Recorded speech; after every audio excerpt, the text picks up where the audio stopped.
Magandang umaga po. Muli ang inyong lingkod, si Chef Roy. Kumusta po kayo lahat? Shout out po sa lahat ng makakapanood ng video kong ito. Pagpapalain po kayong Diyos. Sa umaga pong ito, may babasahin po ang inyong lingkod. Pakinggan po ninyo.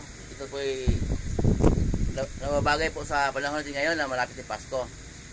Pakinggan po niyo sa Lucas 2. Umpisahan ko po sa 1.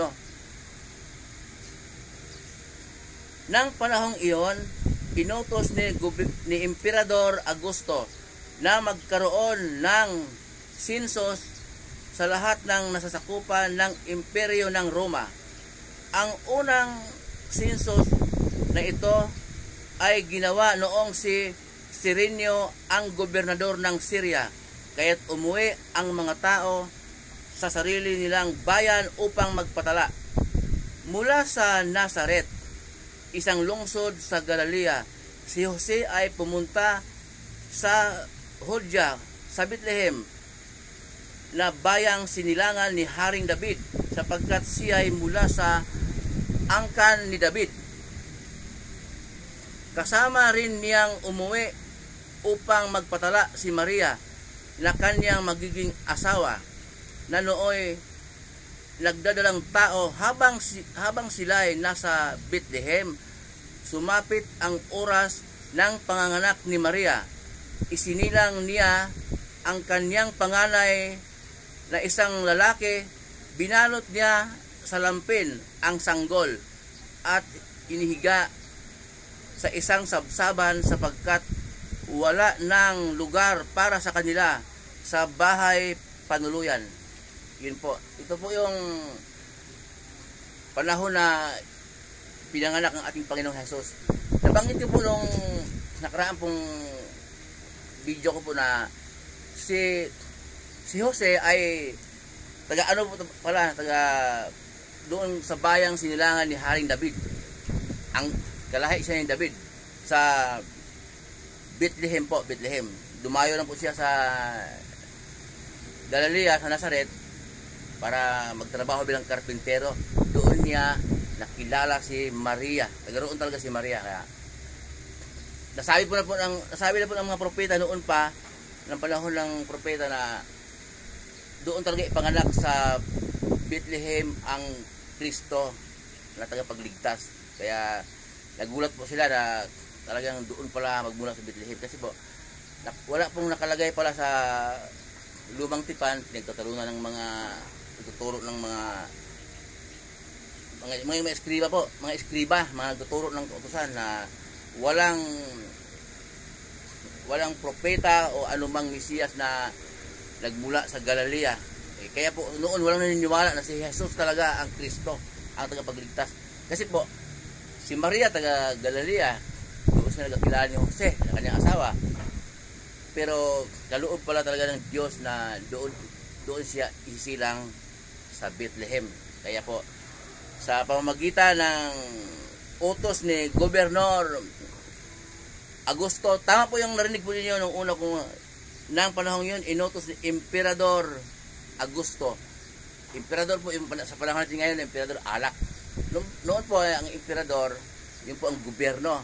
Sa ibang salin po ng Bible ay Caesar. Pero yun po ang gobyerno, emperador. Emperador Augusto, inutos ni Emperador Augusto na magkaroon ng sinsos. Yung pong ilista yung mga pangalan. Kaya umuwi si Jose sa bayan na sinilangan ni Haring David sa Bethlehem. Kaya doon talaga ipanganak ang ating Panginoong Jesus. Kaloob po yun ng Diyos.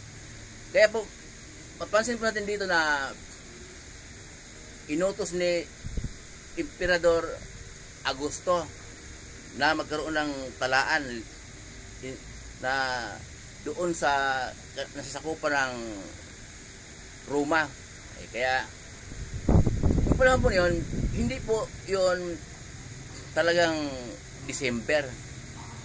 Kasi po, kung sino man nakapag-abroad doon sa Bethlehem, sa lugar na yon, o kaya mayroon kayong mag-anak, tanongin nyo, pag December po, pagpasok ng November, hanggang ngayon December, nag-yelo po, nag-iisno ang lugar.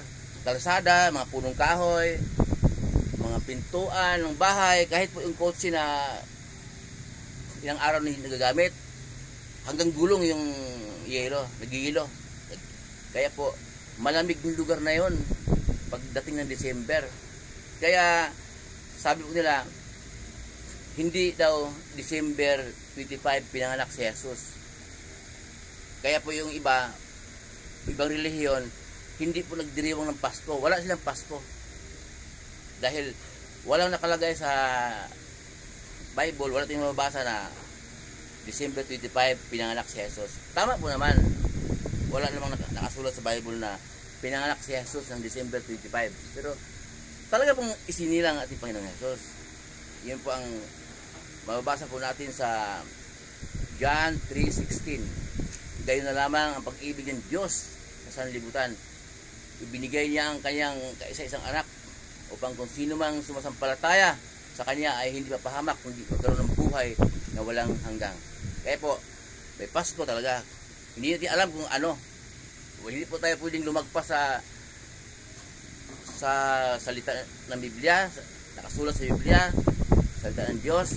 Kasi pag lumagpas po tayo, lumalagay na po na sarili nating karunungan ang ating dala-dala.